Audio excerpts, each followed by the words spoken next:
Ballot paper खराब है, ballot paper सही नहीं है, बैलेट पेपर में वोट चोरी हो रहा, उसीलिए हम लोग ईवीएम लाया बोल के बाप बोलता। बाप बोलने का बात को बेटा भी मना कर रहा, नहीं नहीं ईवीएम सच्चा नहीं है, बैलेट पे फिर चुनाव लड़ेंगे बोल के बेटा बोल रहा। बाप ईवीएम खराब बोलता, बाप बैलेट पेपर खराब बोलता, बेटा ईवीएम खराब बोलता, लोग बोलता कांग्रेस खराब बोलता। ये समझने के लिए पप्पू नहीं राहुल को और बहुत टाइम लगता। 2001 से लेकर उन्होंने पॉलिटिक्स में आए से जब से लेकर आज तक उसको क्या समझने में आ रहा, लोग क्या लिख के दे रहा समझने में नहीं आता। Last 3 days back I have seen a press conference of leader of opposition Mr. Rahul Gandhi. On either side the senior leaders of the Congress were sitting. One is Jairam Ramesh, the other one is Digvijay Singh. Unfortunately I became an MP in this country and దురదృష్టం కొద్దీ నేను ఈ దేశంలో MP అయినా అంటాడు రాహుల్ గాంధీ. పక్కనున్న జయరమేష్ రమేష్ గారు పిలిచి దురదృష్టం కొద్దీ ఎంపీ అయినా అని చెప్పకు అని చెప్పి ఆయన చెప్తున్నాడు. మైక్లో వినొస్తుంది పాపం.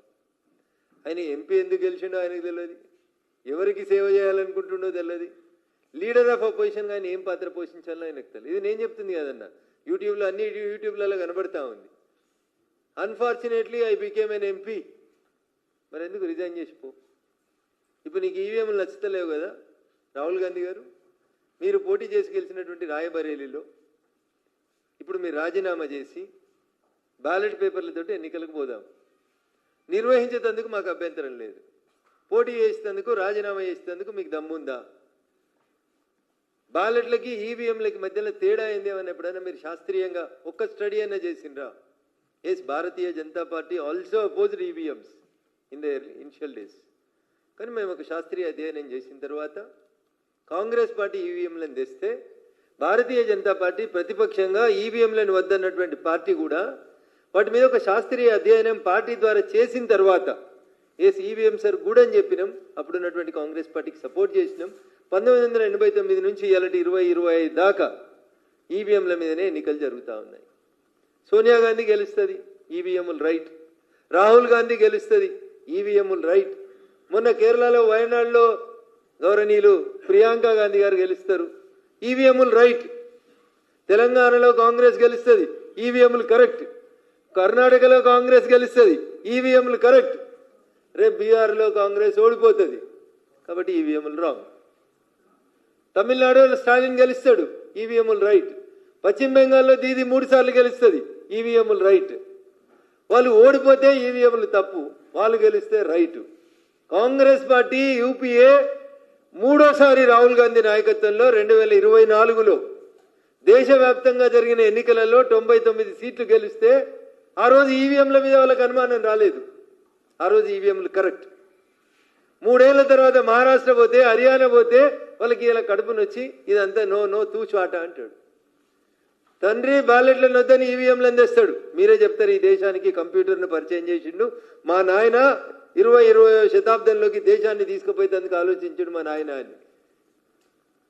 నాన్న ఆలోచన ఏమో ప్రోగ్రెసివ్ ఉంటుంది, కొడుకు ఆలోచన ఏమో డిస్ట్రక్టివ్ ఉంటుంది.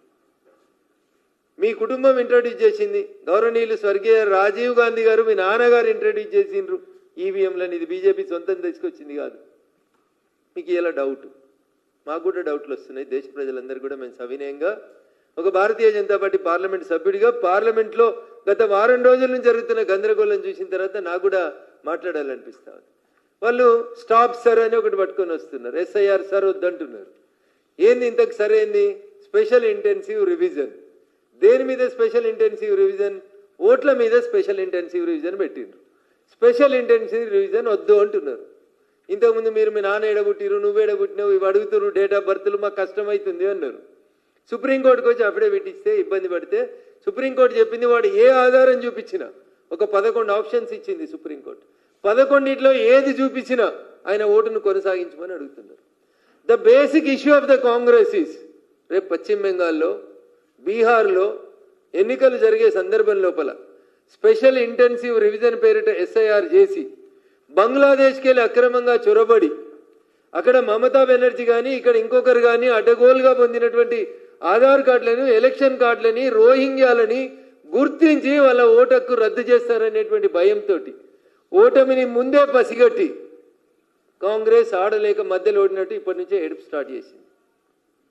This is very unfortunate. ప్రజాస్వామ్యం మీద విలువ లేదు, రాజ్యాంగం మీద విలువ లేదు, వాళ్ళు గెలిచినటువంటి ఈవీఎంల మీద వాళ్ళకి విలువ లేదు, ఆఖరికి వారి తండ్రి గారి మీద, ఎవరికి జన్మనిచ్చిన తండ్రి మాట మీద కూడా రాహుల్ గాంధీ గారికి నమ్మకం లేదు. మీ నాన్ననే కదా 1989లో ఈవీఎంలను తెచ్చింది, మీ నాన్ననే కదా ఈ దేశంలోకి కంప్యూటర్ విప్లవం తెచ్చింది అని చెప్తావు, టెక్నాలజీని వాడండి అని చెప్తారు. ఇలా మేము టెక్నాలజీని వాడితే మీరు ఎందుకు బాధపడతారో నాకు అర్థం కావట్లేదు. ఐ హ్యావ్ సర్టెన్ డౌట్స్, నాకు కూడా డౌట్లు ఉన్నాయి కొన్ని పార్లమెంట్ కాన్స్టిట్యున్సీల మీద. రాహుల్ గాంధీ ప్రాతినిధ్యం వహిస్తున్న రాయబరేలీనే చూసుకుంటే అందులో 2000 డౌట్లు, 2 లక్షల ఓట్లు డౌట్ఫుల్ ఓట్లు నేను మాకు అనిపిస్తుంది. 2 లక్షల ఓట్లు రాహుల్ గాంధీ గెలిచినటువంటి రాయబరేలీలో 71,977 ఫేక్ అడ్రస్లు ఉన్నాయి దాంట్లో. ఈ పంచాయతీ మొదలైన తర్వాత మా కార్యకర్తలను పంపి డోర్ టు డోర్ మేము అడ్రస్లను ఎంక్వైరీ చేయడం స్టార్ట్ చేసినాం. 71,977 అడ్రస్లు, అసలు ఆ అడ్రస్లో ఆ ఓటర్లు లేనటువంటివి మేము ఐడెంటిఫై చేసినాం. ఇవాళ మేము కూడా ఎన్నికల కమిషన్కి రాహుల్ గాంధీ ఎన్నికను క్యాన్సిల్ చేయమని రిప్రజెంటేషన్ ఇవ్వబోతా ఉన్నాం. ఎందుకంటే అక్కడ 2 లక్షల ఓట్లు డౌట్ఫుల్ ఓట్లు